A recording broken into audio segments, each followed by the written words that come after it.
So last video I walked you through how I structured my design process for ActiveLab, a scientific equipment company I rebranded and redesigned from scratch. Today I want to talk about the part that actually gave me the most headaches, which is the products page. And look, when I first opened their existing site and landed on that page, I just sat there for a minute because it was a lot. ActiveLab partners with over 26 companies.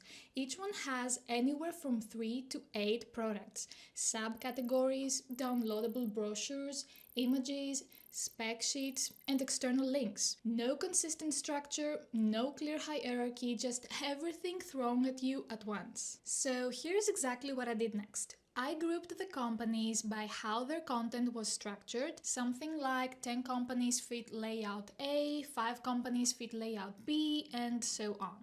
This was the key move, honestly, because now instead of designing 26 different pages, I'm designing a handful of flexible templates that can accommodate all of them. That's how you make a project like this survivable. Then I started building wireframes first. No color, no branding, just structure.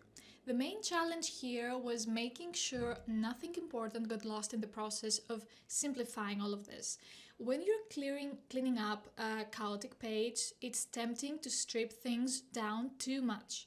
But some of that clutter is actually very critical information. For example, a spec sheet someone needs before they make a purchase decision. A brochure a sales rep downloads for a client meeting, for example.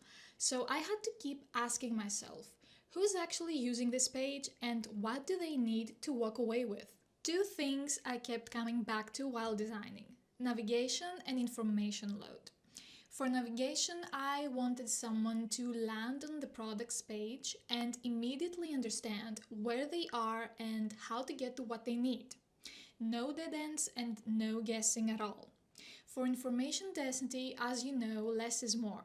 Not in the sense of hiding things, but in the sense of not hitting people with everything at once.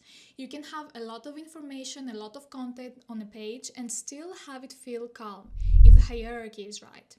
I also built in slider style elements to let users move through product variants without the page feeling like it's expanding forever downwards. And then I got to mobile.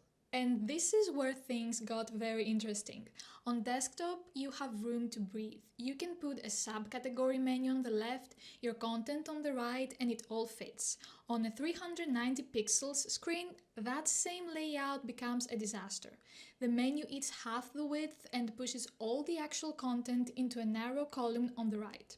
It looks terrible and it's genuinely hard to use. So I had to rethink the subcategory navigation entirely for mobile. What I landed on was horizontal scrollable tabs at the top of the content area. They're compact, they're familiar, people use them all the time on mobile, and they don't compete with the content for space. It is a small change structurally, but it made a real difference in how the page feels on smaller screens. Last thing, and this one matters a lot if you're handing off a project like this to a client. My developer and I set up a CMS to manage all of this content. Because think about it, 26 companies, hundreds of products, brochures that get updated, new products added, partnerships that might change. If every update requires going into the code base, that's not very sustainable. With a proper CMS in place, the client can handle routine content updates themselves. And if ActiveLab brings on a new partner down the line, the structure is already there to accommodate it. So that's how a completely overwhelming products page with no structure, no consistency, and no clear logic turned into something I'm actually happy to show people. If you're working on something similar, or you're a founder whose site has grown into something you can no longer navigate yourself, feel free to reach out.